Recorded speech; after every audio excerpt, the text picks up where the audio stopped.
Bine ați venit, dragilor din Zodia Pește, oriunde v-ați afla în această lume.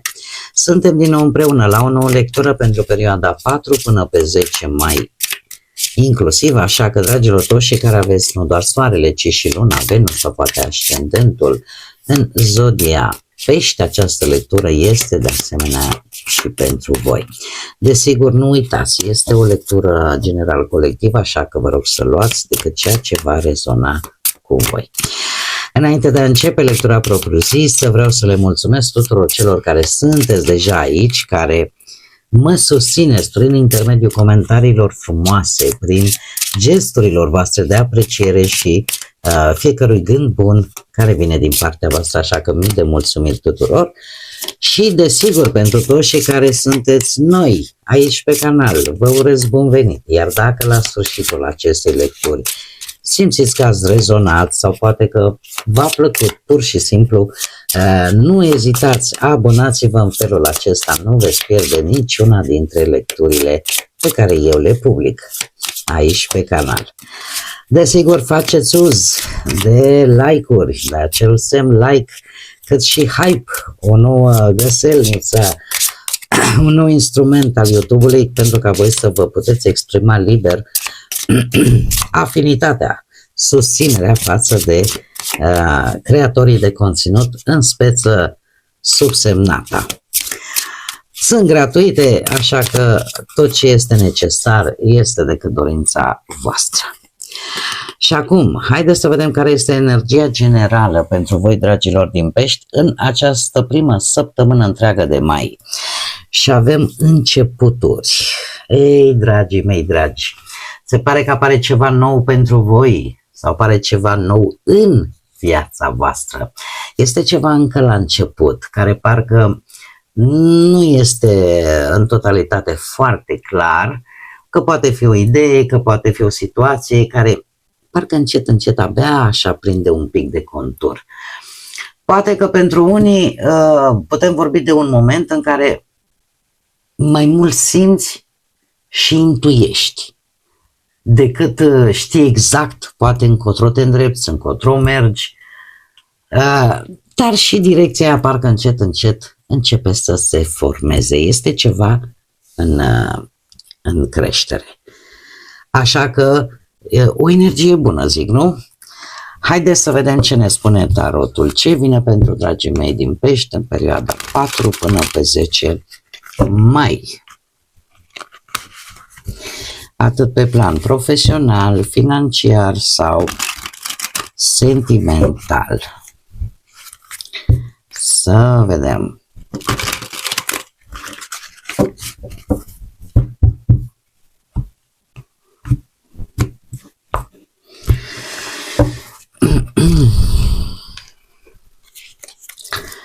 Oh, ce interesant! Măi, mi-a ieșit toate așa. Că acum cred că le-am nimerit. Bun, dragii mei, avem ca și zodii vărsător în prima fază, mai ales pe partea de muncă. Haideți să le și clarificăm un pic. Clarificăm steaua, te rog, avem un arcan major pe partea profesională. Clarificăm steaua pentru dragii mei din Pești, săptămâna 40 mai. Clarificăm 9 de monede.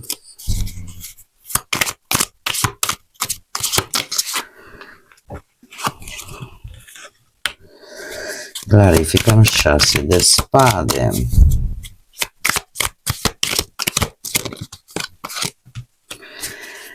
Clarificăm 3 de bâte. Și clarificăm surpriza. Sunt prea multe. Clarificăm surpriza, te rog.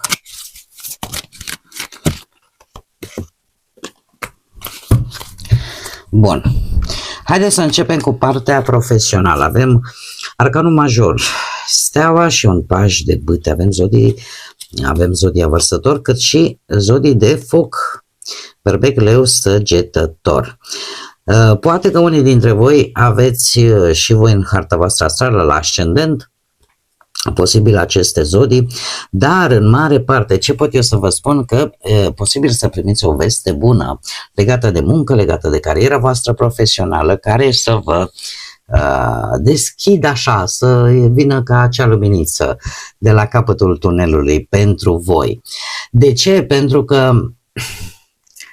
este ceva ce poate voi v-ați dorit sau poate voi veniți după o perioadă destul de complicată din punct de vedere al muncii și această veste parcă vă mai da așa un impuls mai bun, că lucrurile, așa cum bine am văzut, chiar dacă ele nu se văd foarte clar, dar încep așa să se miște într-o direcție mai bună. Pajul de bâte aduce foarte mult entuziasm, curiozitate, dar și începuturi și mesaje, așa cum bine am văzut, iar steaua, desigur, anunță faptul că după o perioadă destul de dificilă legată de muncă în general, în sfârșit apare o situație mai bună. Că poate îți găsești un job, sau un job poate mai potrivit, să zicem, sau un proiect care te implici în el și care îți aduce o anumită satisfacție. Este o veste care pe voi vă ajută să vă recâștigați încrederea în abilitățile voastre și să vă implicați în lucruri care, în afară de faptul că poate să fie de viitor, dar chiar îți place să le și faci. Da? Proiecte creative, activități care în general îți plac să le faci.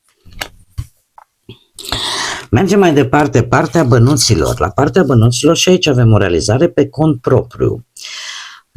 Avem marele preot, zodia Taur, poate unii dintre voi aveți și voi un ascendent pe Taur, dar nu e obligatoriu. Cert este că posibil să vină niște bănuți în urma unui plan pe care voi vi l-ați făcut. Este ceva la nivel personal. Ori că ați făcut voi niște economii, ori că ați făcut voi vreo investiție ceva, sau v-ați făcut chiar un plan de pensionare și să primiți, să zicem, prima pensie. Da, poate să fie și acest lucru, sau decizia unei pensionări, să spunem așa. Pe de altă parte sunt decizii importante, poate legate de bancă sau de contabilitate, acum depinde de unde vă luați voi bănuții, dar sunt lucruri importante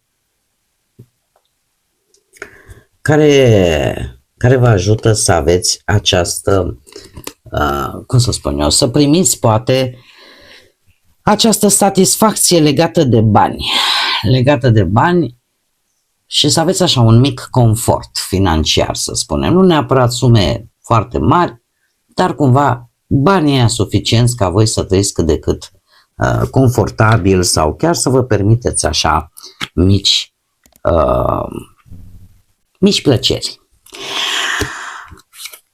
Partea asta sentimentală, la cei care sunteți într-un cuplu, se pare că avem aici o schimbare bruscă care apare în viața voastră, o schimbare bruscă care poate să aducă, cum să spun eu, necesitatea de a-ți dea seama că sunt lucruri pe care nu trebuie să le mai repeți. Sunt lucruri de care poate te vei lovi în săptămâna viitoare și practic repeți un anumit tipar pe care a venit momentul să nu-l mai repeți. Este,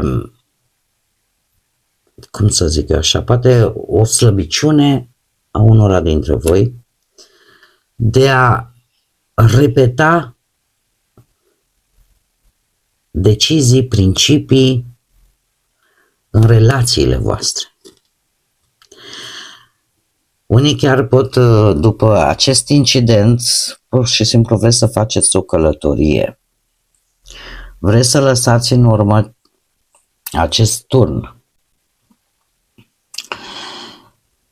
Că e o ceartă puternică, că e o revelație importantă, că aflați nu știu ce adevăr care nu s-a spus. Sau pur și simplu faptul că relația voastră poate trece printr-o anumită criză vă cam obligă oarecum să schimbați modul în care funcționați. Modul în care acționați, adică să nu dați neapărat bir cu fugiții. Dacă vreți să schimbați ceva în relația voastră. Sau nu. Pentru că aici vedem bine, nu e vorba neapărat de un nou început, poate să fie un reînceput, dar sub diferite forme, în care ceva se schimbă radical, în care cumva simți nevoia că trebuie să înveți, e ca și cum universul încearcă să te zguduie și să spună, știi, ai mai făcut asta. Trebuie să încetezi cumva să repeți același tipar. Cam asta ne spun aceste două cărți în ceea ce privește relația pe care voi o aveți. Desigur, pentru cei care rezonați cu aceste mesaje, cei singurei, un 3 de bâte, ce frumos aici. Încă o dată se repetă steaua, o avem și aici, o avem și aici. Deci zodia vărsător, leu, dragilor, dragi, voi veniți după o perioadă în care erați așa un pic mai aerien, să spunem așa. Există o comunicare, există cineva care vrea să vă scoată din zona asta de confort. Și există cineva care chiar poate v-a căutat de ceva vreme, care își dorește să fie, poate, să vă cunoască mai bine sau să fie alături de voi. Cineva care și-a schimbat modul de a dialoga cu voi. Are o atitudine, cum să spun eu, are o blândețe. Are răbdare, are o stăpânire de sine. Pentru că ce își dorește de la voi, de fapt și de drept, eu aș spune că și voi v-ați cam dori același lucru. Și atunci e posibil ca în această săptămână să apară șansa de întâlnire cu această energie. Există ori o întâlnire, să zicem, aparent întâmplătoare, da? Printr-un eveniment social sau prin ceva care vă unește, ceva la comun, un proiect în comun. Dar este o săptămână în care cineva vrea să, cum să spun, să se implice un pic mai repede. E cineva aici care nu are răbdare. Dar în mare parte să știți că îl puteți pierde dacă veți sta cu ochișorii așa pe cer și nu sunteți atenți, verificați-vă mail-ul, nu știu, chiar și cutia poștală, mesajele în general. Pentru că e cineva care chiar vrea să comunice cu voi și chiar vrea ceva de viitor. Ceva de viitor. Surpriza pentru voi, un 6 de cupe și The Lady and the Lord. Și avem doamna și domnul, sau mai bine zis, avem îndrăgostiții. O comunicare, dragilor, ce o să vă surprindă pe voi? O comunicare care are legătură cu trecutul îndepărtat, care poate să fie legat de situații din trecutul îndepărtat, de relații din trecutul îndepărtat, și în urma acestor lucruri voi va trebui să decideți ce faceți, ce alegeți, ce conexiuni păstrați, ce parteneriate faceți. Asta depinde foarte mult de voi, de o alegere importantă a ceva ce ține de trecutul îndepărtat. Asta este surpriza pentru voi, dragilor, din Pești. Haideți să vedem și un mesaj important. Un mesaj important pentru dragii mei din Pești în săptămâna 4 până pe 10. Și avem 3 mesaje până pe 10 mai. Haideți să le luăm. Și să știți că în mare parte aceste 3 cărți, aceste 3 mesaje cumulează cumva cam toată lectura. Haideți să o luăm cu prima carte. Avem Atașamente. Această carte îmi vorbește foarte mult de ceva de care voi vă agățați, poate emoțional, poate mental, dar este ceva care vă limitează. E ca și cum ai zice că parcă îți vine un semn cu o situație sau cu o persoană sau o idee care te ține într-o zonă de limitare, care nu te lasă să te dezvolți. Poate că nu este vorba neapărat de a pierde ceva, ci pur și simplu de a vă elibera de ceea ce nu te lasă să crești, nu te lasă să te dezvolți. Poate că e momentul oportun să renunțați la o anumită teamă și pur și simplu să vă deschideți către noi direcții. Așa cum vedem și cu această energie de noi începuturi. Mai departe avem această zeiță hindusă numită Ganesha, care ne vorbește de claritate. Dar nu orice fel de claritate. O claritate care vă poate ajuta să diminuați anumite obstacole din viața voastră, să diminuați acele limite pe care le aveți sau pe care poate vi le impuneți. Este mai mult o ghidare, aș spune. Un proces vis-a-vis poate de o situație care părea complicată, dar care începe să se deblocheze încet, încet. Cum? Nu știu, că apar soluții neașteptate, că vine vreun ajutor din exterior, un ajutor important. Dar cred că cel mai important, de fapt, este ca voi să nu vă blocați în anumite frustrări. Pentru că lucrurile chiar se vor așeza în favoarea voastră, mai ales dacă voi rămâneți flexibili și deschiși, pur și simplu. Iar lucrurile astea deja le-am văzut încă pe parcursul lecturii.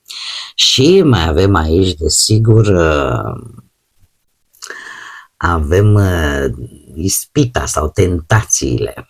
Dragilor, în această săptămână, posibil o situație emoțională destul de complicată, în care există doar atracție, dorință, dar pot exista și promisiuni nerespectate.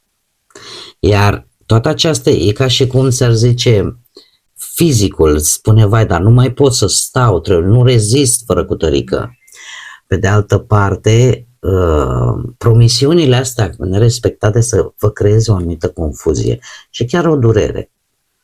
Asta de fapt este un semn. Un semn că voi trebuie să fiți atenți la ce vă atrage, la ce se dovedește real și la ce se dovedește a fi decât o iluzie. Pentru că toate aceste lucruri pot crea un dezechilibru, cum să spun eu, care trebuie într-un fel sau altul clarificat. Că între promisiunile alea încălcate, între conexiunile astea înșelătoare, este nevoie de o clarificare. Da? Toată această ambiguitate, toată această ceață emoțională poate să vă atragă către ceva sau către cineva care, din păcate, să nu vă aducă stabilitate sau onestitate. Posibil ca unii dintre voi, nu știu, să trăiți o situație în care, nu știu, așteptările voastre să nu se potrivească cu realitatea din teren. Așa că, de fapt, această carte vorbește de un mesaj legat de lecții și de lecții în primul rând. Și de lecții.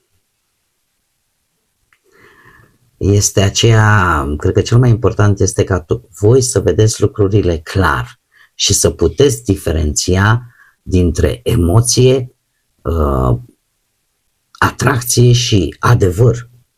Da? Și în felul ăsta să nu vă mai creați tot felul de iluzii preconcepute, așteptări inutile sau nerealiste și să vedeți lucrurile fix așa cum sunt. Să știți că este o energie tulburătoare, provocatoare chiar pe alocuri, dar eu pentru voi, cel puțin în această săptămână, aș vedea o săptămână de învățare de lecții importante pentru voi. Bun, dragii mei, cam acestea au fost mesajele pentru această primă săptămână de mai. Eu vă mulțumesc că ați fost alături de mine și nu uitați, suflete dragi, nu uitați să gândiți înalt, să zburați înalt și să lăsați ca iubirea, pacea, credința și lumina să vă însoțească la fiecare pas.